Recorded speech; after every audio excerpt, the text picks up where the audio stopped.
Hi, welcome back. I'm going to read this story called Corduroy. Corduroy is a bear who once lived in the toy department of a big store. Day after day, he waited with all the other animals and dolls for somebody to come along and take him home. The store was always filled with shoppers buying all sorts of things, but no one ever seemed to want a small bear in green overalls. Then one morning, the little girl stopped and looked straight into Corduroy's bright eyes. "Oh, Mommy," she said, "look, there's the very bear I've always wanted." "Not today, dear," her mother sighed. "I've spent too much already. Besides, he doesn't look new. He's lost the button to one of his shoulder straps." Corduroy watched them sadly as they walked away. "I didn't know I've lost a button," he said to himself. "Tonight I'll go and see if I can find it." Late that evening, when all the shoppers had gone and the doors were shut and locked, Corduroy climbed carefully down from his shelf and began searching everywhere on the floor for his lost button. Suddenly, he felt the floor moving under him. Quite by accident, he had stepped onto an escalator, and up he went.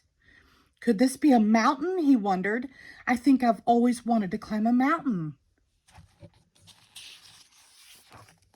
He stepped off the escalator as it reached the next floor, and there, before his eyes, was the most amazing sight.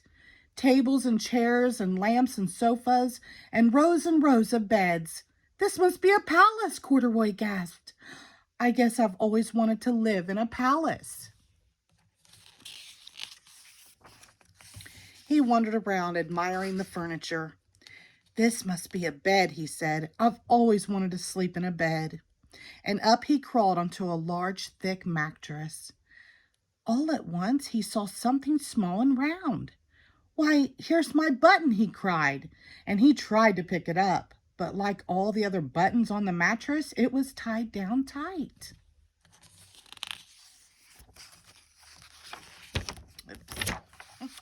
He yanked and pulled with both paws until pop, off came the button, and off the mattress Corduroy toppled. Bang! Into a tall floor lamp. Over it fell with a crash. Corduroy didn't know it, but there was someone else awake in the store. The night watchman was going his rounds on the floor above. When he heard the crash, he came dashing down the escalator. "Now, who in the world did that?" he exclaimed. "Somebody must be hiding around here."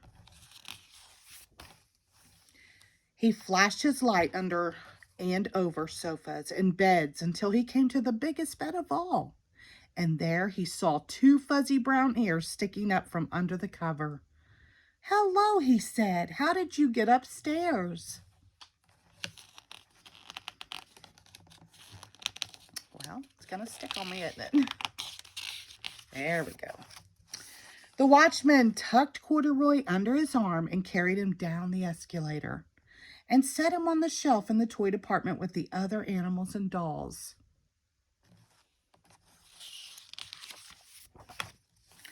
Corduroy was just waking up when the first customer came into the store in the morning, and there, looking at him with a wide, warm smile, was the same little girl he'd seen only the day before. "I'm Lisa," she said, "and you're going to be my very own bear. Last night I counted what I've saved in my piggy bank, and my mother said I could bring you home." "Shall I put him in a box for you?" the saleslady asked. "Oh, no, thank you," Lisa answered, and she carried Corduroy home in her arms. She ran all the way up 4 flights of stairs into her family's apartment and straight to her own room.